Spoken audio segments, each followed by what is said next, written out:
Ketua Dewan Nasional Setara Institut Hendardi Sodara menilai proses penetapan tersangka Kabasarnas oleh KPK sudah sesuai dengan prosedur. Hendardi bilang Undang-Undang TNI dan Undang-Undang KPK memerintahkan dalam kasus korupsi anggota TNI juga bisa disidik KPK. Seluruh proses yang dijalankan oleh KPK itu sebetulnya sudah sesuai atur peraturan yang perundang-undangan. Ya, oleh karena itu saya menyesalkan langkah pimpinan KPK yang kemudian menganulir keputusan kolektifnya. Perdebatan soal jurisdiksi peradilan militer menjangkau juga tindak pidana umum yang dilakukan oleh militer itu adalah batal demi hukum sebetulnya. Ya, karena Undang-Undang TNI dan Undang-Undang KPK itu menegaskan bahwa dalam kaitan korupsi, anggota TNI juga bisa disidik dan dibawa ke peradilan melalui proses KPK. Informasi terkini tentang ancaman karangan bunga pada pimpinan KPK dan kelanjutan kasus suap Kabasarnas kita tanyakan ke jurnalis Kompas TV, Putri Oktaviani. Okta, ancaman karangan bunga pada pimpinan KPK yang terjadi beberapa hari terakhir, apakah ada rencananya KPK akan melaporkan hal ini pada polisi?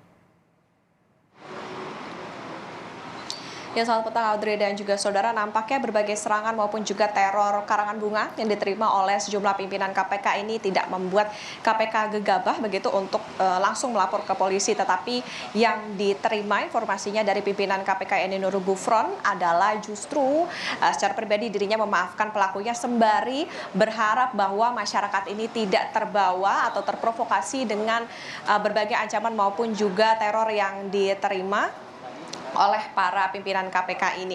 Dan benar sekali Audrey dan juga saudara bahwa memang sejumlah pimpinan KPK ini mendapatkan teror tidak hanya yang mengancam nyawa begitu dikirimkan melalui aplikasi pesan WhatsApp, tetapi juga berupa karangan bunga yang diterima pada 28 Juli lalu. Ini yang dikatakan oleh pimpinan KPK Nurul Gufron dalam rilis secara tertulisnya. Selain itu salah satu yang juga mendapatkan teror ini Audrey dan juga saudara diketahui juga adalah PLT Deputi Penindakan dan Eksekusi KPK yakni Brigjen Asep Guntur. Bahkan dalam rilis tertulisnya Nurul Gufron juga sempat menyebut dirinya juga mendapatkan dugaannya ini adalah upaya pembunuhan karakter di media sosial Twitter. Tetapi tentu saja saat ini memang dari Nurul Gufron sendiri lebih kepada sikap memaafkan, sembari juga kita nantikan bersama seperti apa nantinya sikap KPK terkait dengan adanya teror yang diterima oleh sejumlah pimpinannya ini. Tentu kita tidak bisa berandai-andai Audrey dan juga saudara apakah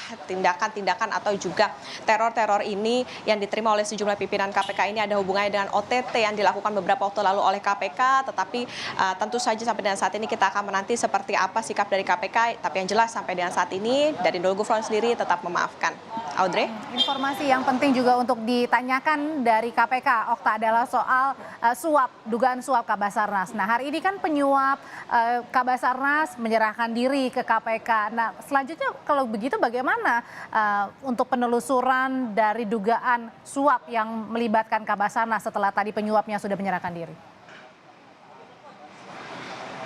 Iya Audrey, ini tentu akan memperkaya lagi bagaimana informasi maupun juga keterangan dari pihak-pihak yang diduga terlibat karena sampai dengan saat ini juga yakni Komisaris Utama PT Multi Grafika Cipta Sejati yakni Musunadi Gunawan atau inisial MG dari sejak pukul 9 waktu Indonesia Barat sampai dengan saat ini masih menjalani pemeriksaan di dalam gedung KPK Merah Putih.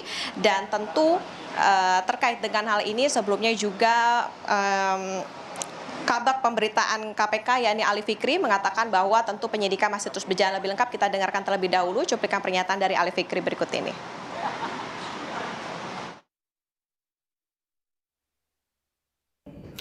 Terkait dengan kegiatan penyidikan dugaan korupsi suap pengadaan di Basarnas, betul ya. Jadi hari ini salah satu tersangka dari pihak swasta yang telah kami umumkan beberapa waktu yang lalu telah kooperatif hadir di Gedung Merah Putih KPK dan saat ini masih menjalani proses pemeriksaan oleh tim penyidik KPK. Rencananya Audrey dan juga saudara setelah nantinya MG ini selesai diperiksa akan ada konferensi pers terkait dengan bagaimana nanti kelanjutan dari kasus yang diduga melibatkan Kabasarnas dan juga Korsminnya ini. Karena kalau kita ingat pada konferensi pers yang pertama kali setelah menetapkan 5 tersangka dalam kasus dugaan suap di lingkungan Basarnas ini, memang salah satu tersangkanya yakni adalah inisial MG ini diminta untuk menyerahkan diri. Audrey? Putri Oktaviani, jurnalis Kompas TV melaporkan dari gedung KPK.